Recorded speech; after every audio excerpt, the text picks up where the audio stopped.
Hey everyone, this is Cindy at an open door. If you believe in time, it's June 19th. It's the hour we call sharing the word.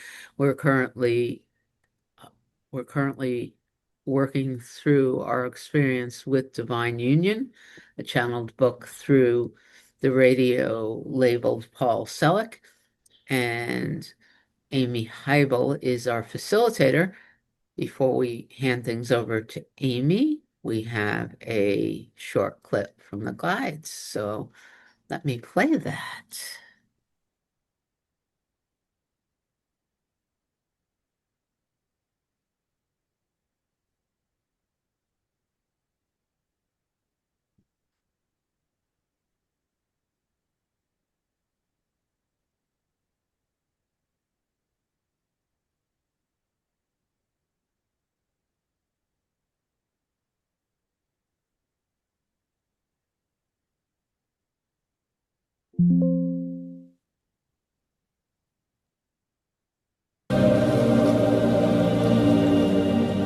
To me, the personality structure feels very purposeful in experiencing, and it also feels like a product of separation.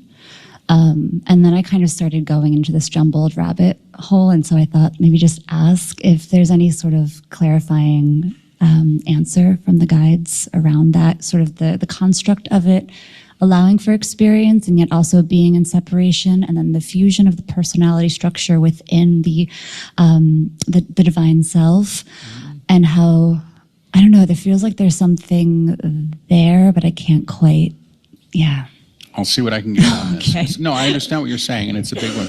They've talked about, I think, a fair amount in the books, but let me just see. We would like to address this different than you would like. The idea of the divine self. The idea of the divine self, which you still hold as other than you are, is actually the truth of who you are. The personality structure is indeed a structure which has been created experientially through historical data. The idea of what it means to be perhaps a woman, perhaps the subject of a kingdom, perhaps the wife or the cousin or the friend of somebody, perhaps the employment that you have, which requires that you wear a uniform or a name tag. These are ideas of who someone is. When the partner leaves, when the job is gone, when you no longer need the body that you've had, you are not those things anymore. The true self, or the divine principle activating through you, indeed actually reclaims these aspects of you to operate in a higher accord. So if indeed the motives that you have held have been less than high, if perhaps you have been operating in fear, I have to be the best in my field or I will be dead, I must be this kind of human being or I will be sinful, must be understood as creations of fear that the personality structure is utilizing to get its way. This does not mean you will not succeed in business, but it will perhaps mean you're not operating as you were or believing yourself to be the ambition that you have held. To understand that who and what you are is of the whole, which is what we will get to by the end of this instruction, would be to understand that as a personality or as a being, you are indeed contributing. Now, the idea of character can be said as something that you arrive with, and that is a product of soul. Personality is actually something other than that.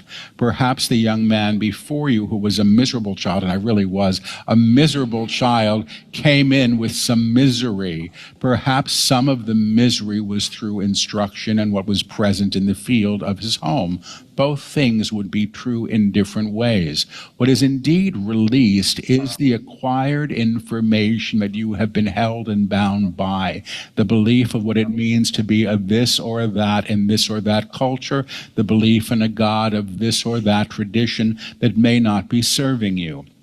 When we speak of the changes that are present now, we have often said that everything that has been created or claimed or agreed to in fear will need to be reclaimed or reknown in a higher way. Indeed, if you have a building that is constructed and cemented, the bricks cemented with fear, the structure may not hold. The bricks may be present and may be built with something else. Do you understand that? The personality self still exists, but is not being utilized in in the old ways because it is not being informed by the edicts of fear that you have been bound by, or perhaps the idea of personal history that has required you to act or believe yourself to be certain ways. The divine self does not know itself through historical data. The personality structure in some ways is a compilation of historical information, what you were taught to be, what your family said, the world that you grew up in, the times you grew up in, the technology of the time you grew up in, all informing what you believe to be so. But these things are indeed transient in nature and will continue to be. The true self is indeed eternal, may utilize all of these things while she's experiencing herself in form, but she is not bound to them because the divine self is not bound in those ways, period. Hope that helps some. Okay.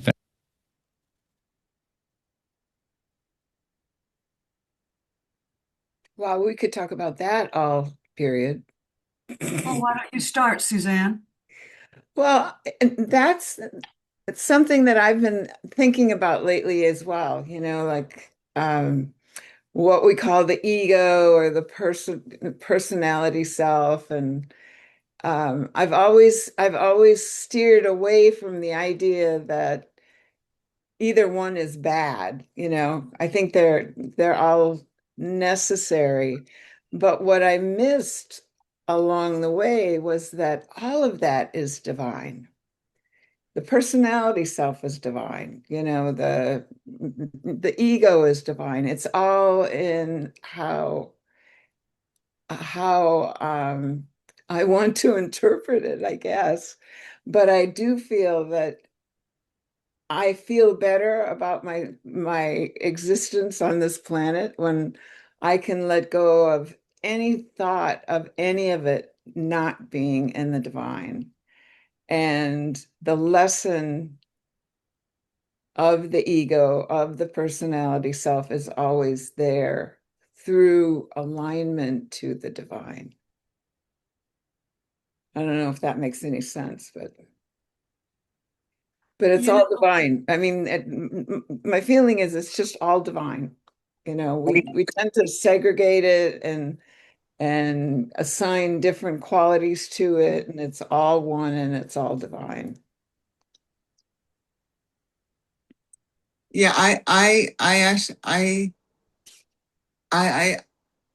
for me, it is all love. There's nothing, to me, there's nothing but love, nothing.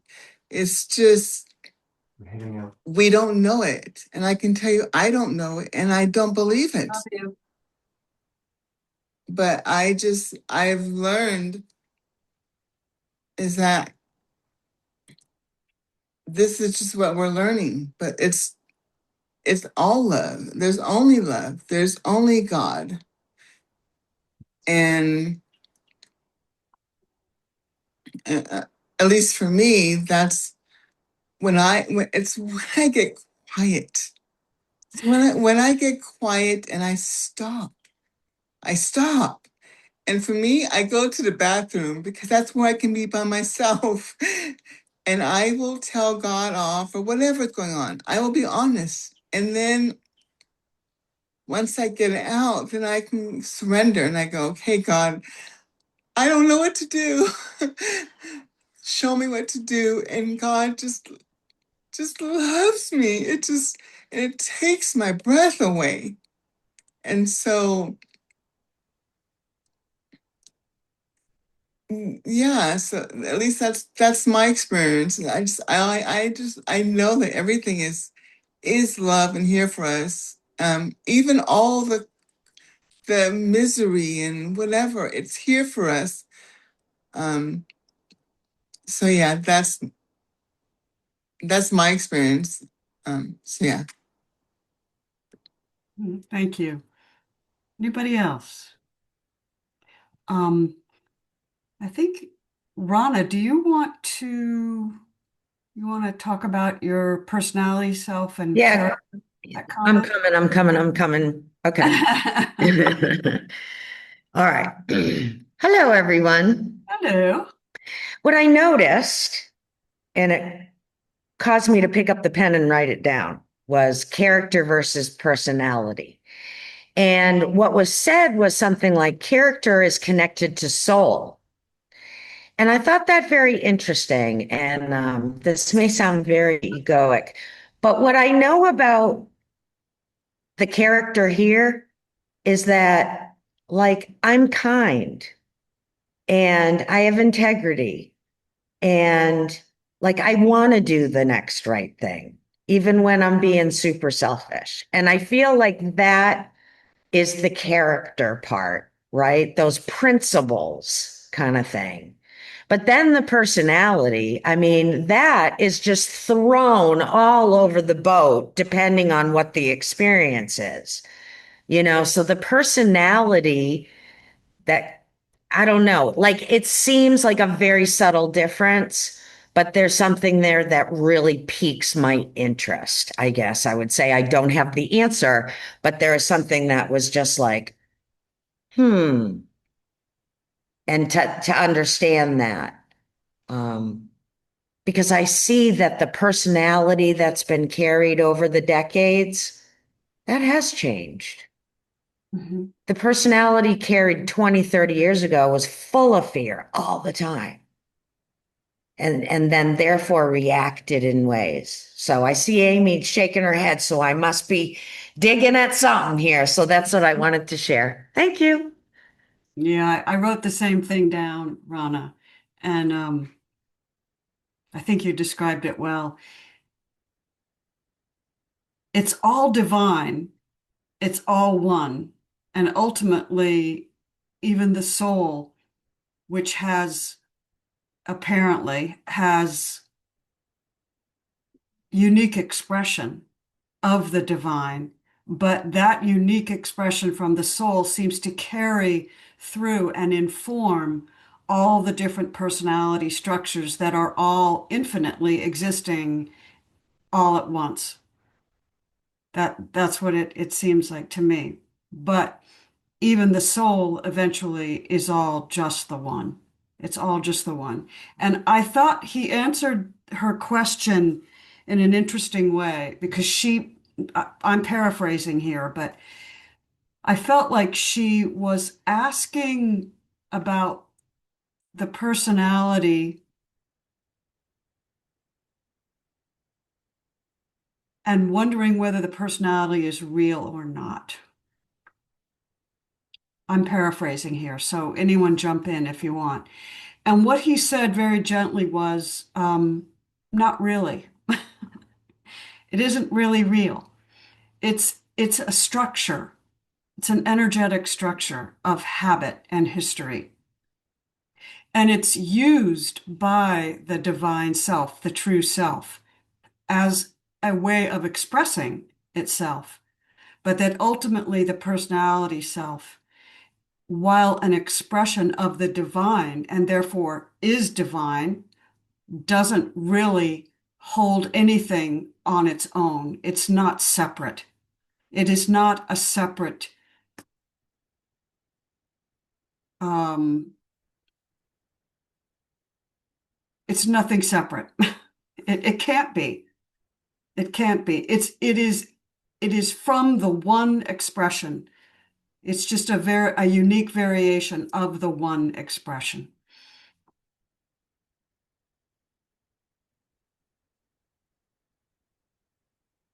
The other thing that I found really interesting was how quickly Paul slipped in when the guides were giving their message and their answer about childhood. And in an instant, he slipped in and said, I was a difficult child, and then went right out.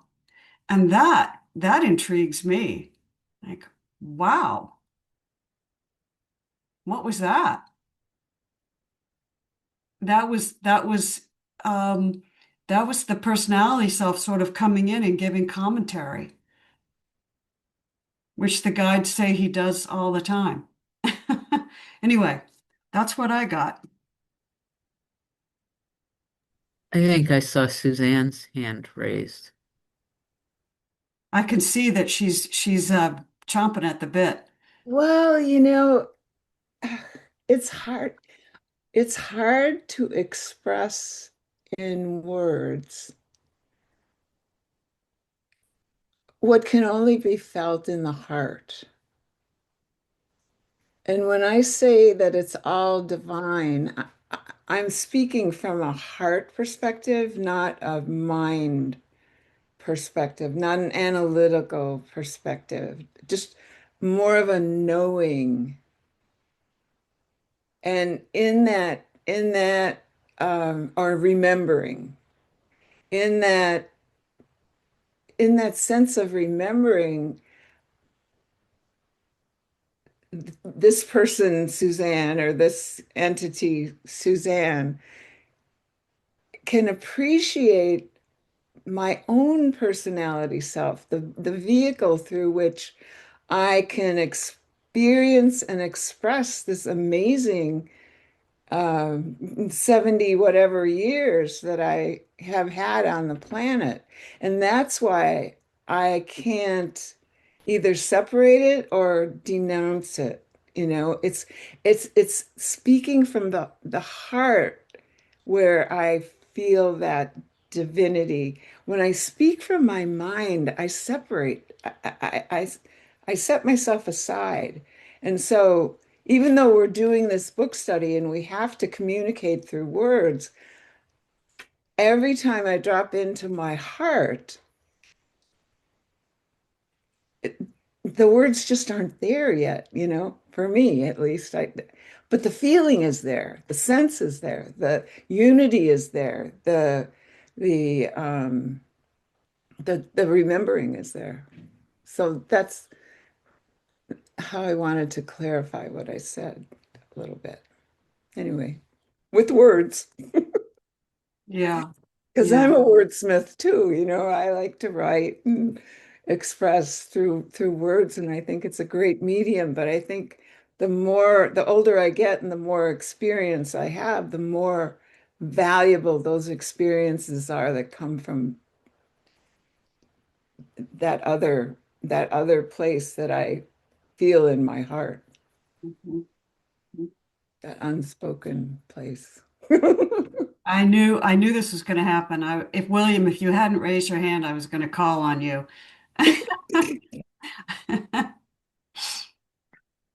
Wow. Well,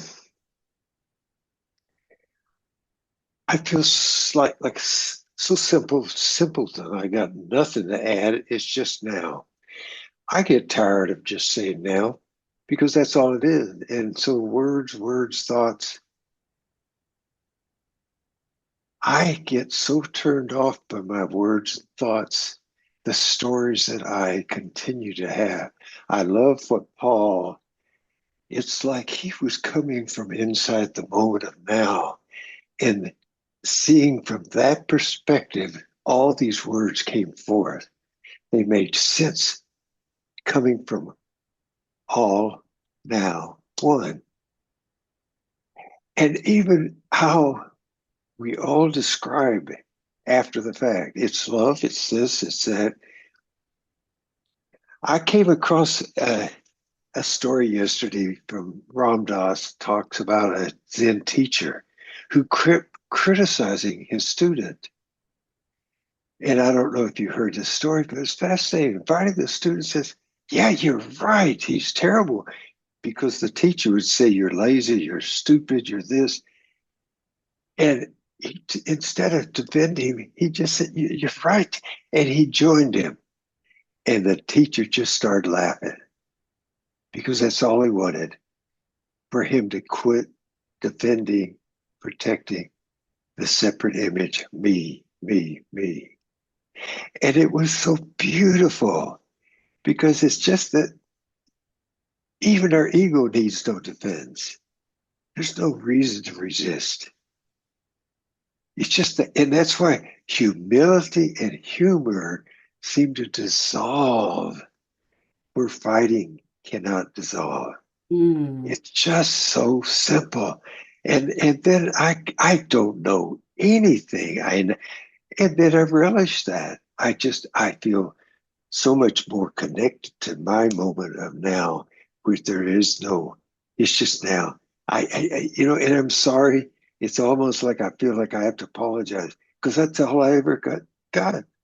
It's just now. and I got nothing to add. So that's about all I got.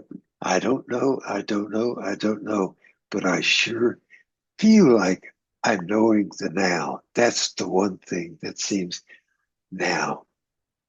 Mm-hmm. Mm-hmm. Yeah. And maybe that's the true self. You know, he said the true self may utilize the personality, right? But it is not bound to it. But I got to say this, I just lose myself in the moment. When I'm in that moment of now, not thinking, not words, not I feel so connected and joined. And particularly when someone else is in their moment and we're both in the moment of now, that's just what joy is. It's call that whatever. I just love it, love it, love it, love it. Mhm. Thank you. Thank you. All right, are we ready to read? Who wants to read? John, do you want to read? Cindy? John, I didn't know if you were raising your hand or not. Suzanne, do you want to read? Okay. Um, I'm just going to call on people if you don't raise your hand. Okay, Alice. And I'm happy to read too. Cindy, do you want to start us off? Certainly. Thank you. Now, so we're starting on the first full paragraph on page 44. Yes. Now, returning to the transit that you are all undertaking, you are moving to the level of tone that we call the upper room as a basis for your experience. Underline those words, basis for your experience. What this means is that all of your experience will maintain this tone, no matter what is occurring. That doesn't mean that things are easy, but it means that your comprehension of all events are claimed at a level of tone where they are understood, and you will understand what the requirements are, perhaps for meeting them, each and every one.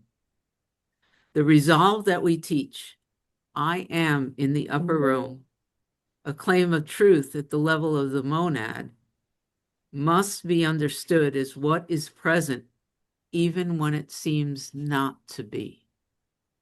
When you know, and indeed truly know, that this aspect of you is present there, ever present there, and can be relied upon, you move into agreement, underline agreement, which is co-resonance, which is accord, and then you become receptive. There is no need to strive or grab. There is simply reliance, resting in God.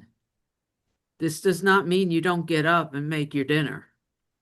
This does not mean you don't feed your neighbor or attend to the sick child.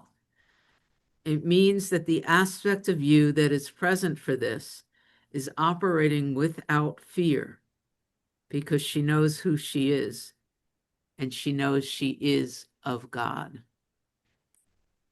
Now, in an amplified state, where the vibrational field has been utilized at a level of tone where it can expand beyond the reaches of what you think, which simply means beyond the idea of time and space, you will understand the truth of these teachings. God as all things. When you move to union or oneness with Source, you agree to the Source as ever present, and that allows the aspect of you that already knows itself in union to become that or to expand to that level. That simply means that the idea of time and space, while claimed in a narrative of history that is somewhat useful, is not the only reality you are partaking in. In fact, what you will discover is that you can transit or move beyond the idea idea of linearity to the future or to a history and reclaim the divine where it appears to have been forgotten. Again, you are not fixing. You are simply not limited in what you bless. For the new student, we have to say all a blessing is a realization of the inherent divine upon a thing that was held in shadow, a situation, a burden, a person, an idea. All things may be made new through the realization of the inherent divine that has indeed come as you. Thank you. Mm. Lots You in have to there. say is yes. Mhm. So is it open? I got to tell you just a little story. Um, I have a friend who did a QHHT session. I don't know if you all know what that is, but it's past life regression. Okay. And through this session, um, the client's real higher self came through and said certain things, and one of the things that it said was that this client was living on land, on very holy land, on which the energy had become stuck somehow. And part of his purpose on earth was to release that stuck energy on that place. And it really struck something in me because I know that I am very sensitive to place, the energy of place, and I can sense what has happened in the past in a certain place. And hearing that and reading this, that we can reclaim the divine where it appears to have been forgotten. When I've learned this also in the past 5 years or so, when I have that feeling that something negative or heavy or you know as we would define it as sad or angry has taken place in that place, my mere presence and intention of forgiveness and compassion releases some of that energy. And I think that's what the guides are saying when they say, behold, I make all things new. That's things in the present as well as the past and the future. And that's the line that just drew me to that possibility that we all have to develop those gifts. Because before, when that would happen to me, it would frighten me. I wouldn't understand what was happening. And I would try to reject it or try to categorize it in some way. But it was just so interesting that this QHHT session that I didn't even participate in had a message for me that all of that is for a purpose. That's beautiful. But we all have that. I mean, I think that's what the guides are saying in Behold, we make all things new. Well, when everything is one and there's no separation, there's only one of us here. So he is you. So he's Yeah, giving you a message to yourself. And it actually, it's beautiful. It's a beautiful example. yeah, isn't it? Yeah. Yeah. Anybody else? I really liked the way that he explained, or the guides explained, you are moving to a level of tone. And the level of tone becomes a basis for your experience. And you, the personality self, are not doing the moving. It is the monad that is moving the tone. And then the personality self experiences the change in experience, right? And that is maintained. The experience maintains the tone, right? No matter what is occurring. And then he says, your comprehension is maintained at the level of tone. So the comprehension of what is being experienced is changing. And I would say it's enlarging. It's enlarging. And it's allowing, no matter what has happened. And when we comprehend differently, because the level of tone has shifted, then we understand what the requirements are. We have a new understanding of what is now required. And I really like that.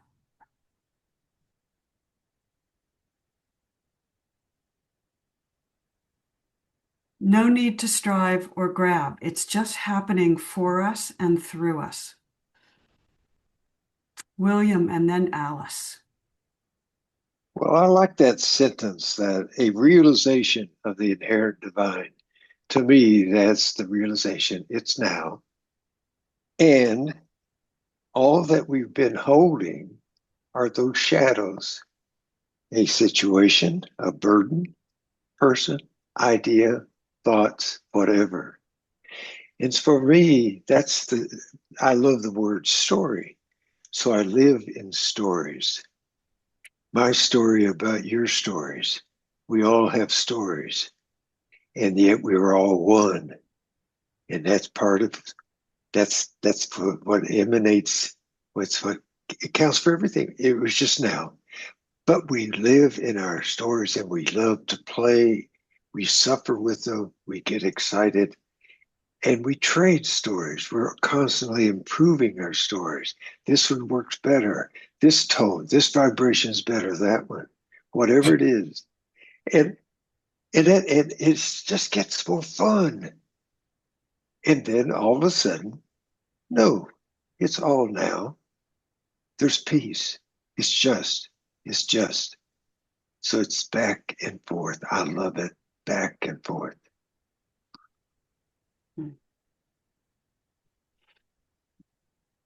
Thank you. Alice. Hi, everybody. In this paragraph, the the use of the word transit and fixed and expansion, and it's like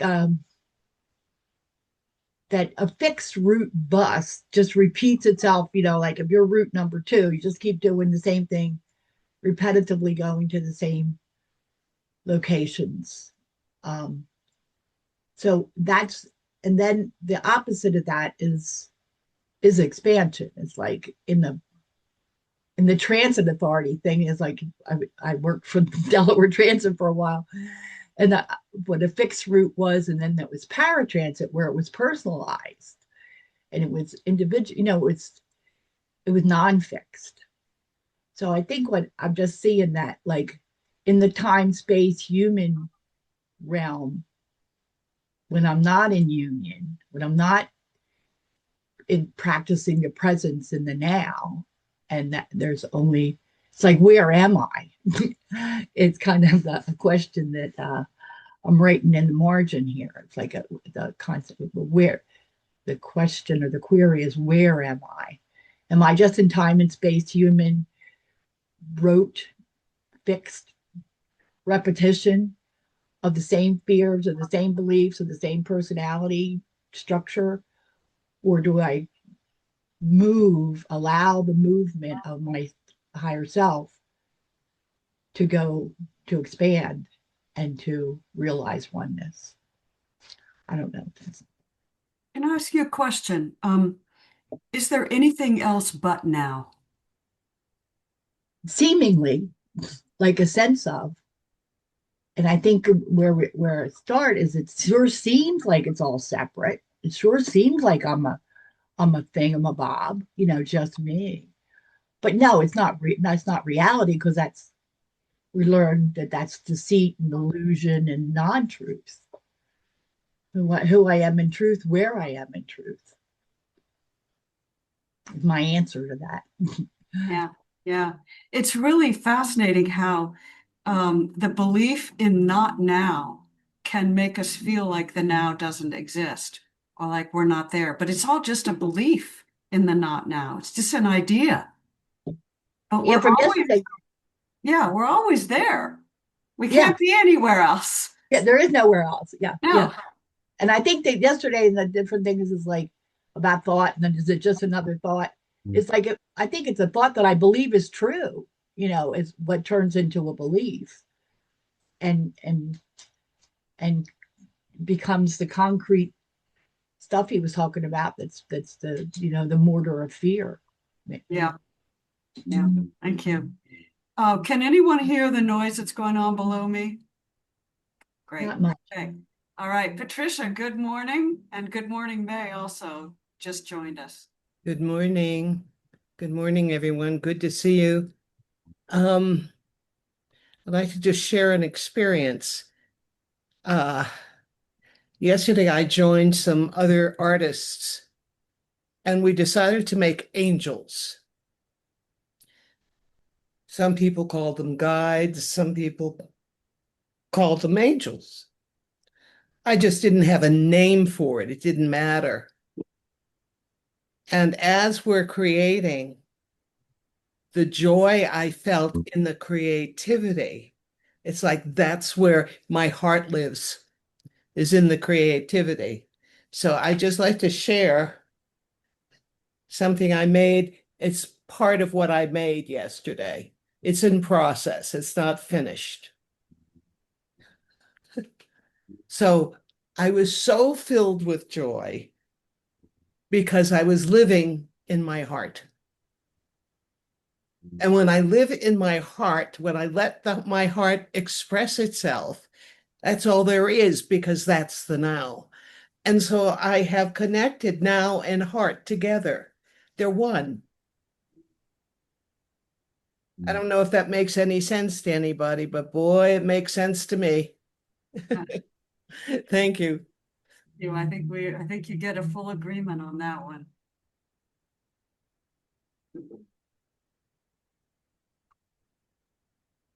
We ready to move on? Okay. Suzanne, you could start us off with day 3 and maybe go through to the bottom of page 48. We didn't finish day 2. We have one more paragraph. Oh, we do. Okay, sorry about that. So just go to the top of page 46. Okay. When we complete a teaching, we will announce it as complete. He is slowing down.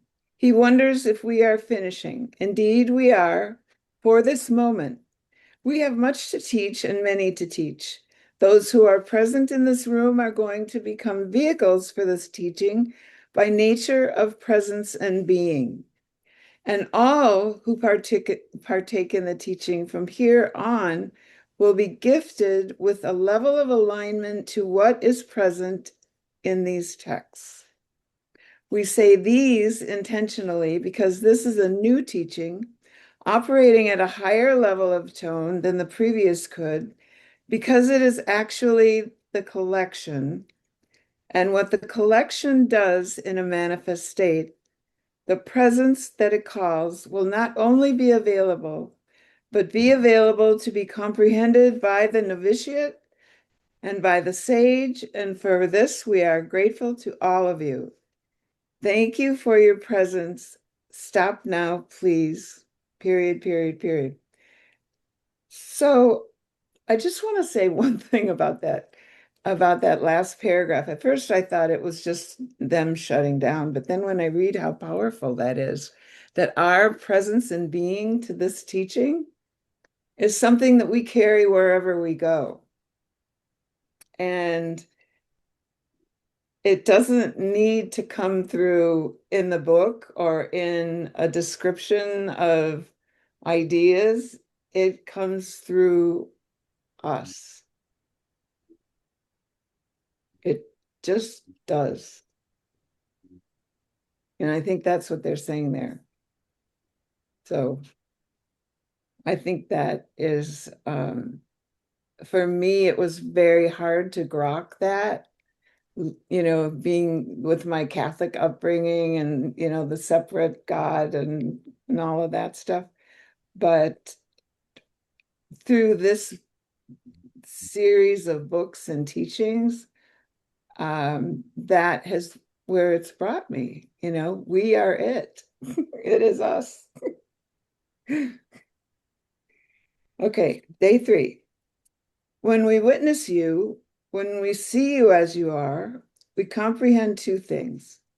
Not only the idea that you hold of yourself, but the idea that has never been participatory to your practical lives. I am one with Source. It is an enormous idea, but it's very challenging for several reasons. The idea of union holds a bias, a belief that you will disappear, but that is not the case. You are encompassed, absorbed in some ways, but deeply participatory to the life that is being lived. Now, granted, the idea of self has been altered.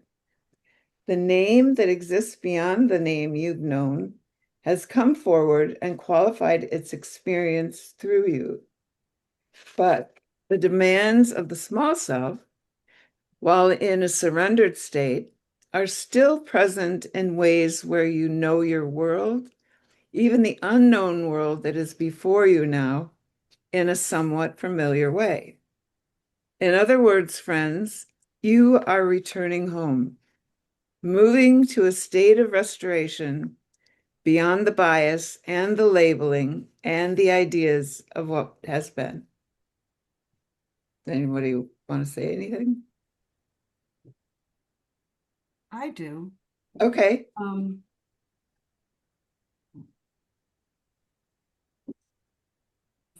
So what strikes me is you are encompassed, absorbed in some way.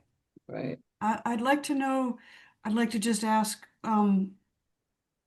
what that means for you. What does it mean for you to be, what are you being encompassed or absorbed into?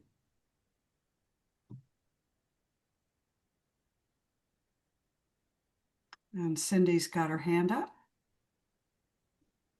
I'm just being informed by the clip and the understanding that I can choose in this moment now to just accept that I am the higher self. And so, um, even though it would be easy enough to interpret this as from the standpoint of the personality self, I have, as I've gotten quieter and quieter, recognized that from a standpoint of the personality self, I don't recognize who I was even 6 months ago. So the personality self is continually shifting its sense of identity. It doesn't, like, at least where I'm sitting right now, there's been a lot of shifts. It doesn't make any sense for me to identify as this sense of a personality.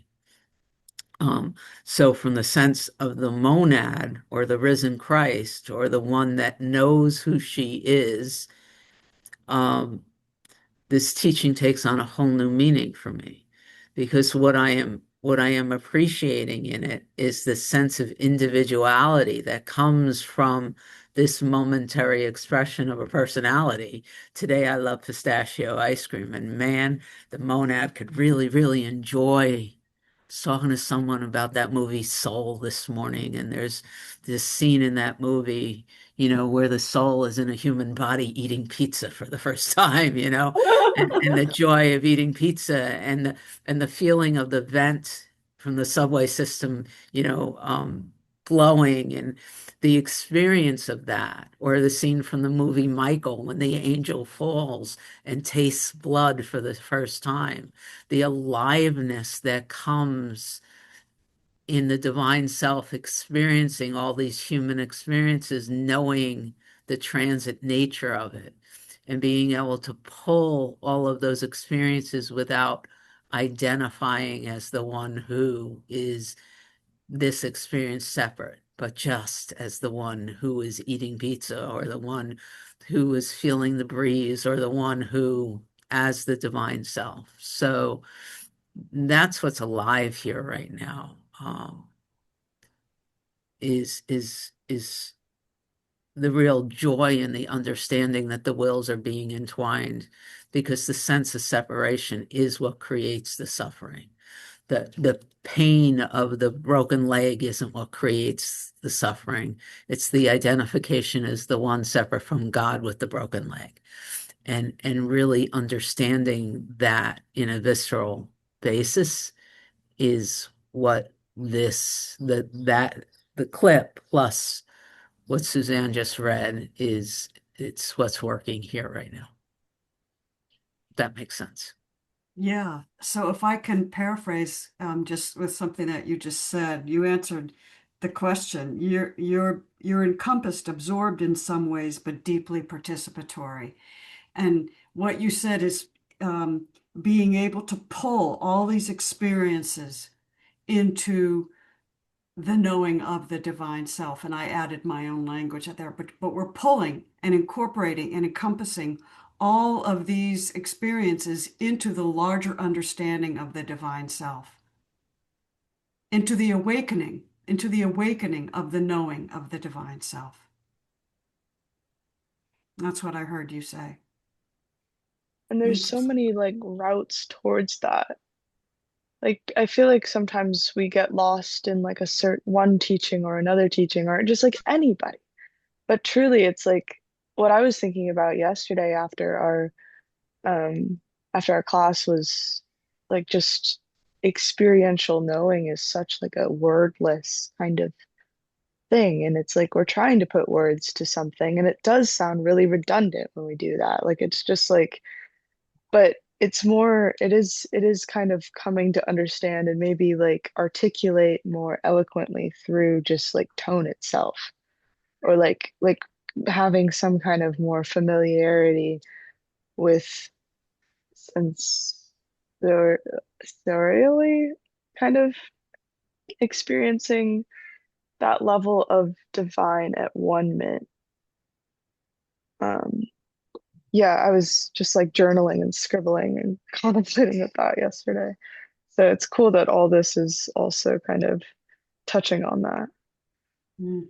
Thank you.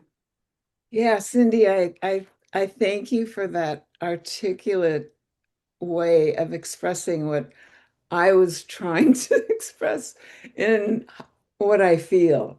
And you were able to expand that into not only how I feel, but I feel that as the divine. And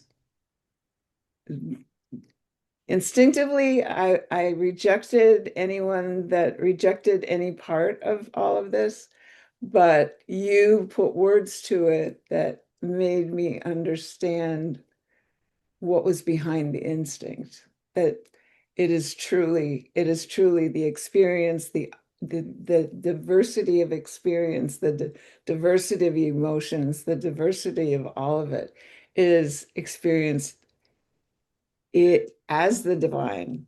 It's the divine experiencing itself through us. So thank you for that articulation. You want me to continue? William has his hand up. Oh, Well, William. it's that bottom paragraph that, have we already read that? Anyway, I'm reading that. When you move to the union or oneness with source, you agree to the source as ever present.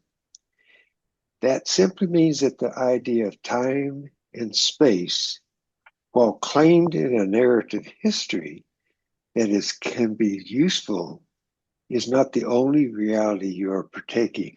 To me, it's that whatever we've experienced is still there in the divine. Where are you, William? Can you? Well, I'm at the bottom of page 44, and maybe I jumped a paragraph, but I just saw those words there that seem relative. That last paragraph on that page, I just see Okay. God is all things. Okay. beyond that. Yeah, thank you. Thank you. So, anybody else?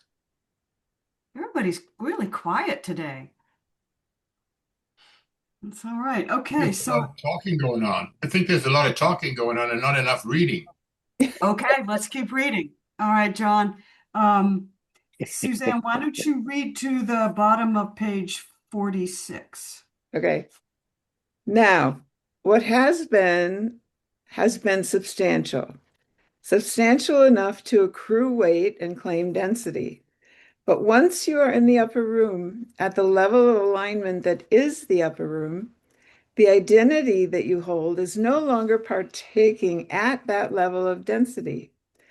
In other words, while you may know yourself in a world, the world has been altered through your presence and being. So, what was so important, what carried weight, no longer carries that weight because the one who witnesses is the one who knows. And what she knows exists beyond the codification of linearity, narratives imposed on events, what you thought of was or should have been. And instead, you come to a place of agreement. And agreement, which is the title of this chapter, means energetic accord. Now, the denial of the divine takes forms that you see and don't see. If you hold an idea of separation or damnation of another, it actually exists in the energetic bodies and serves to obstruct the light that you are from full expression. That is why there is a process of unlearning. Oh, that's so true. But the learning that is being undone is less so the learning of the intellect, but the accrued information that you have absorbed or been party to, both knowingly and unknowingly, the agreement of what should be. You walk into a room, everyone is speaking one language. You assume you are in a place where everyone speaks another language, and you attempt to learn it. That is in some ways what happens when you incarnate on this plane. Everybody is afraid, everybody is acting in fear, everybody's choosing things in competition with the ones beside them. This is the language I see, and I learn to speak that language.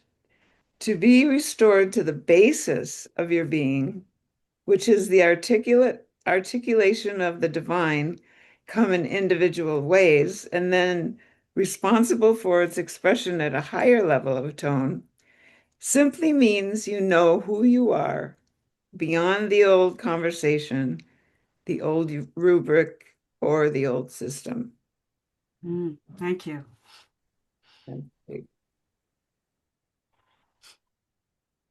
Funny. It's funny, our conversation kind of precedes the information that affirms what we're talking about. It's funny how that happens. Yeah. Yeah. Okay, Alice is up to read. Alice, do you want to read from the bottom of 46 to the bottom, almost the last paragraph of 47? Thank Sure. you. Now, while the system was useful and you will still participate in it for some time, your relationship to it will change through new agreement.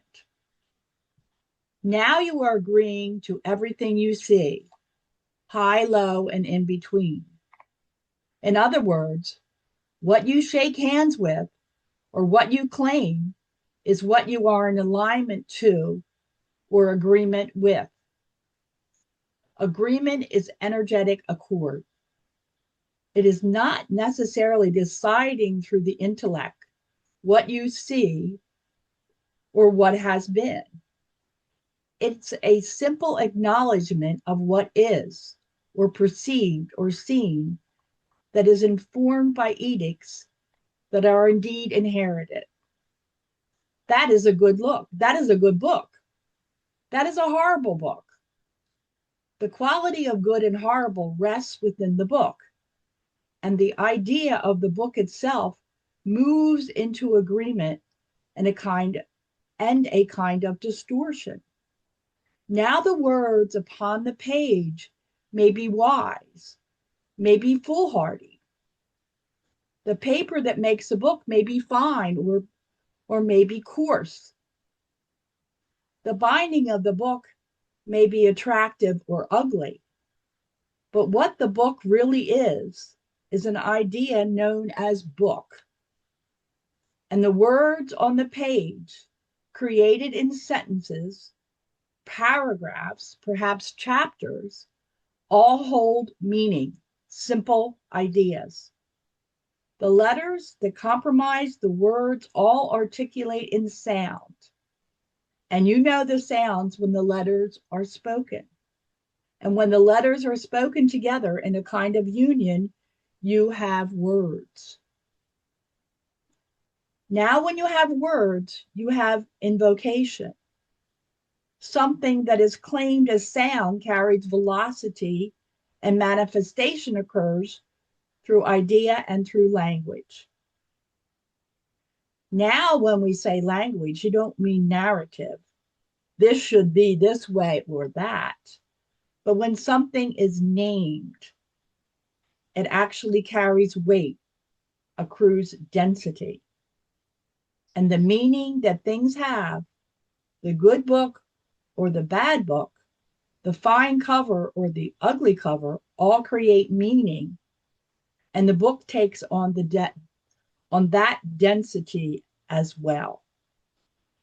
What was once a bunch of letters printed on a page, bound in cloth or board, simply has become something other. Thank you.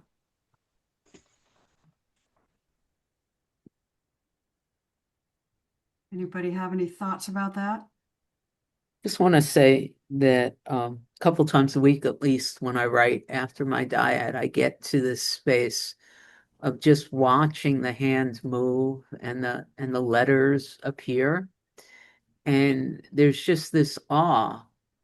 The question arises, these letters, I'm watching these letters form words, and I'm watching the words being given meaning. And hundreds of times over the years, the question has arisen, from where do these words come? What gives them meaning, and who are they for? And that question has become deeper and deeper. Like, I'm sitting here writing with inner wisdom, and I'm learning a lot. But just that statement is kind of crazy when I get really quiet. From where is this knowledge coming, and who is it for? Mm-hmm. And just being in the awareness and allowing that question to move me is creating a significant shift. Even just like, who knows that these are letters? And without history, which is faulty, by what activity are these letters being formed words?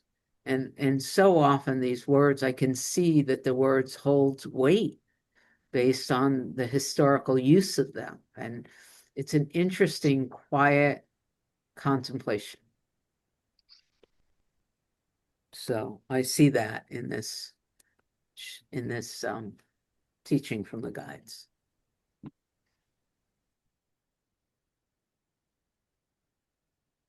Alice, you want I'm boiling it down a little bit to like, what am I making it mean? And I like, it's a good book or it's a pretty book or an ugly book. And I have a little bit of trouble with when I say it, or lots of people say, I love this, which means I don't hate it, right? To me, I mean, which is duality, or, in that, like, it's an opinion or an evaluation of when I use, that word now has that for me. And I think just asking, what am I making this mean, is helpful to me.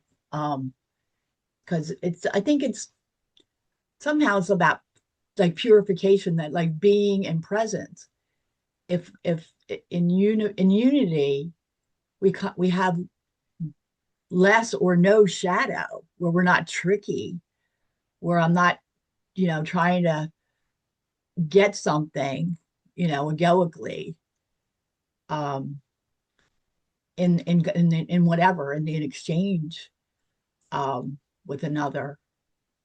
Um, but I think that's what it's pointing to me, this like evaluation. And it's a good book. It's a pretty book. It's a nice book. It's a book, and a book is all these other sub elements, like Cindy's talking about, the letters and the words. Mm. Thank you. What I underlined here was agreement is energetic accord. And I think so often we look at agreement as being intellectual agreement or some other kind of informational or factual agreement.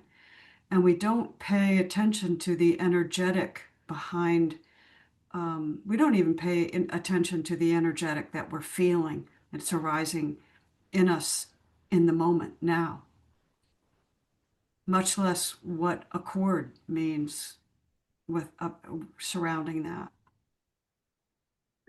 Like when I am in the moment, then in a way I could say I am in accord with the peace. I'm in accord with silence. I'm in accord with no thing. I'm in accord with the stillness. And that's the truth of what I am.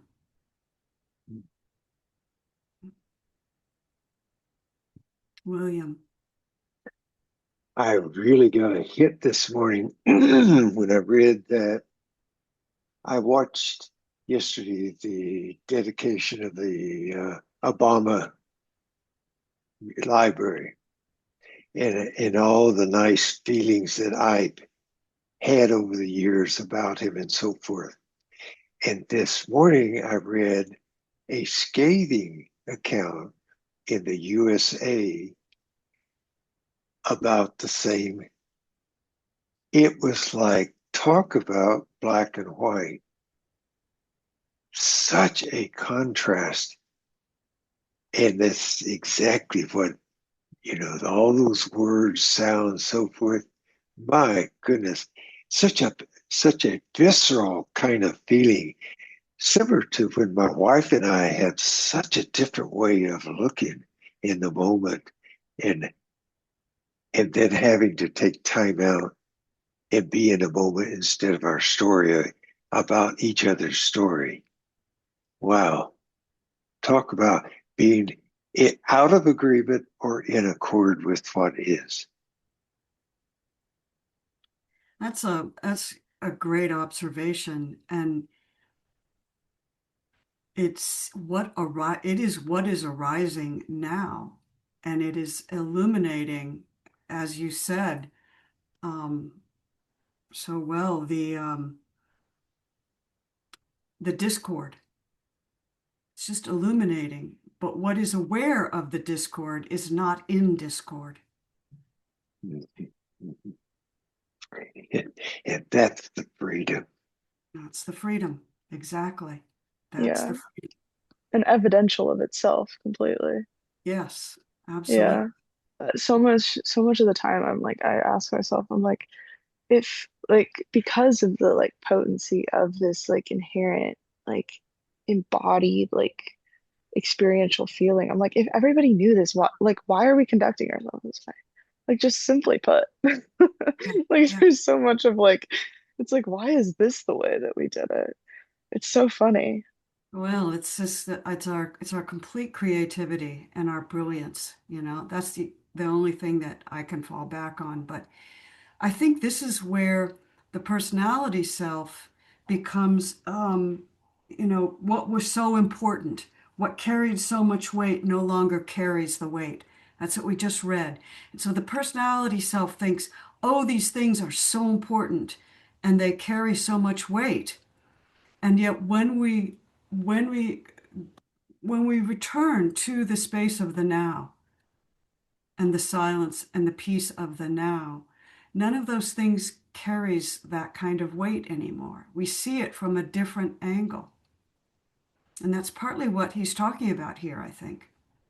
We see that the truth that when we are in the space of silence and peace, none of that is really important.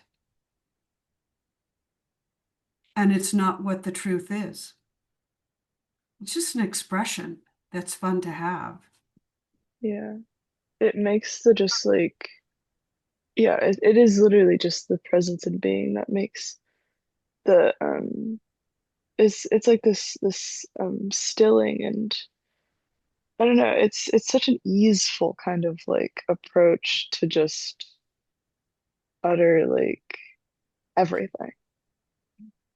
But it's so hard to articulate. Like it's like that is also saying nothing, but it's saying everything also. Yeah.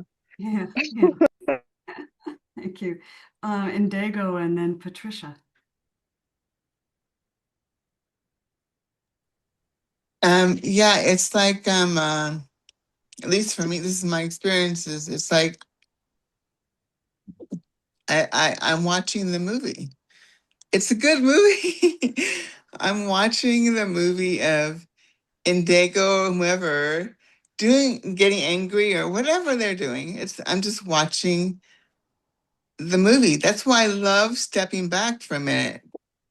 And then also too, then I'm not so caught up in whatever emotions or whatever's going on. Then I can like laugh. That's why it's so fun to laugh sometimes. Oh wow, okay. So Yeah, that's so great. I love that. Oh my God. I just went down that rabbit hole. Yeah, and that brings back A Course in Miracles. It's when we forget to laugh, right? We take it so seriously. Thank you. Diego. Thank you. You always remind us of that. Hmm. Patricia. Well, I was thinking about what we're all talking about. It's like in acceptance, when I'm in the now, I'm accepting what is. That's it. Yeah. There's nothing more to say. It just is. I'm in agreement with it. I'm in energetic accord. Yeah, Right? Yeah. that's a nice way to put it. Yes. Yeah, I like that too. Thank you. Yeah.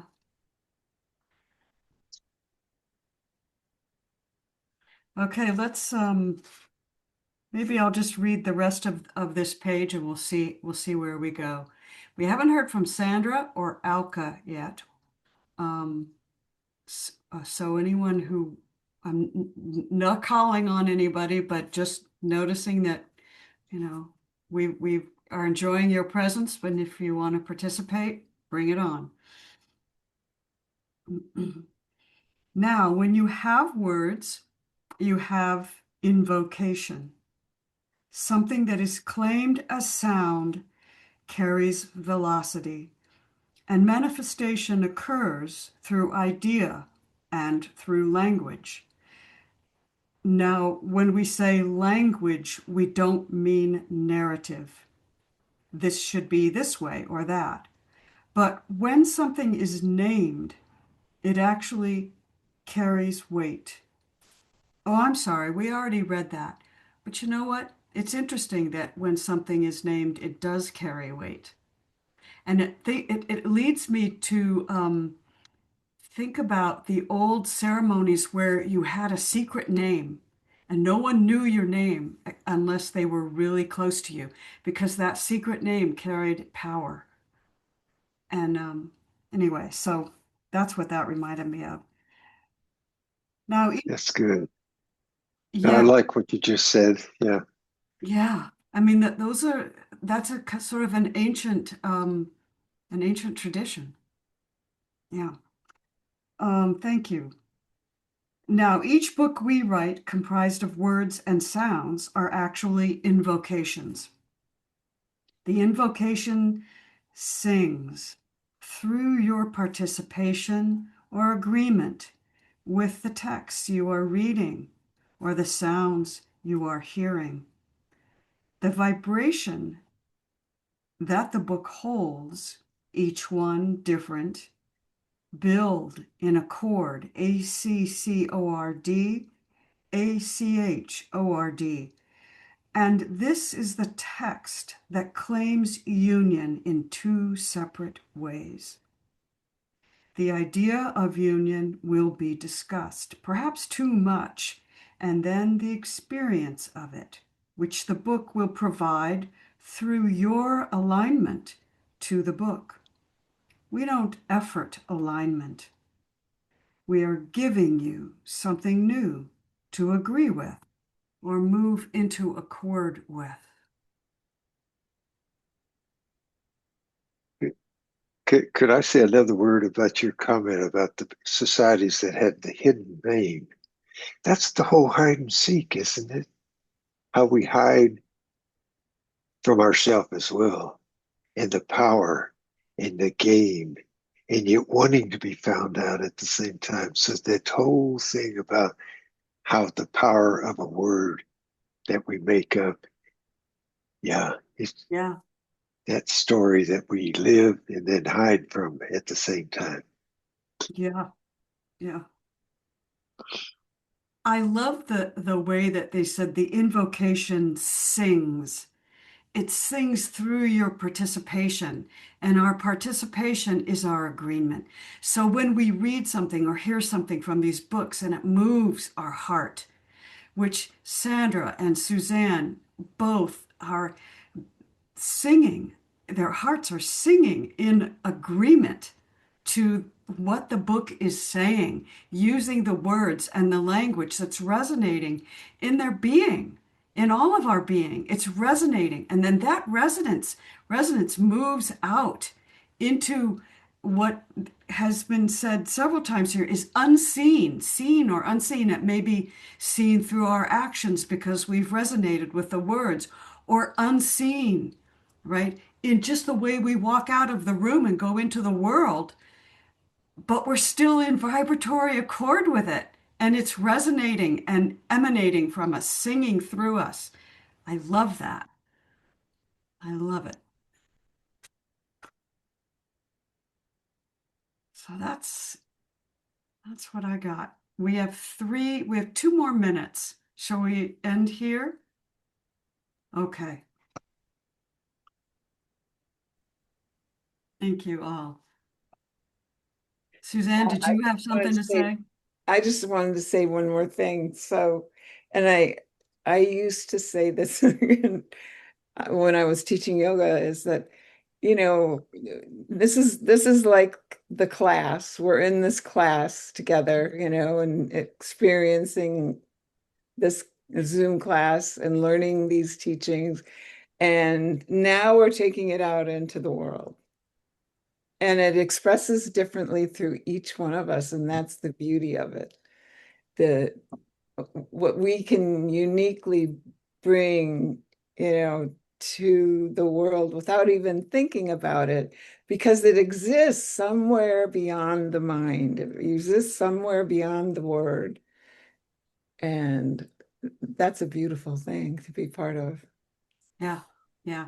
So in a way, what we're all doing in these Zoom meetings is we're singing together, Yeah. which is a lovely way to think of it, I think. I love it. We're singing. And we're in accord. We are. We are Yeah. moving in accord together. I love that. Mm-hmm. So, And expressing that chord in a unique way yeah. through Yes. our life experience. Yes. We're all singing a different note. Mm-hmm. Yeah. Yeah. And what is so beautiful about these gatherings is that we are all holding each other in agreement, in a common agreement to listen with our hearts with each other. We're Yeah. all holding each other in a common agreement to hear and understand and to be patient and to share And support. and support. I love it. I And love when it. we look at each other with our hearts open, it's like it's a beautiful moment. It is. So happy to be a part of this. Yeah. Thank Ah, you all. all right. Well, thank you. Thank you very much. I would quote click and clack. How many of you ever heard click and clack? I love Click and clack. that. Sandra, May, no click and clack. Oh Click and my clack God. were okay. They were these two brothers who were really into automotive repair, and they had this automotive repair place, and they were both graduates of MIT, and they opened up an auto repair business in somewhere outside Boston. And they would get on the radio and talk with each other about automotive repair, which you would think would be totally boring. But they would take these questions for an hour from people to say, well, my car is making this funny sound and it sounds like this. And then they would make a funny sound. And the Click and Clack brothers would try and diagnose the problem. And it was so funny. One time they got a call from someone at the US Space Station saying, Oh, wow. yeah, it was really, really great. Anyway, they would end their show saying, well, now that you've wasted another perfectly good hour with us. And so sometimes I'm tempted to say, well, now that we've wasted another perfectly good hour, but I don't want anyone to take that in the wrong way. Oh, and it was always tongue in cheek, I'm sure. Always.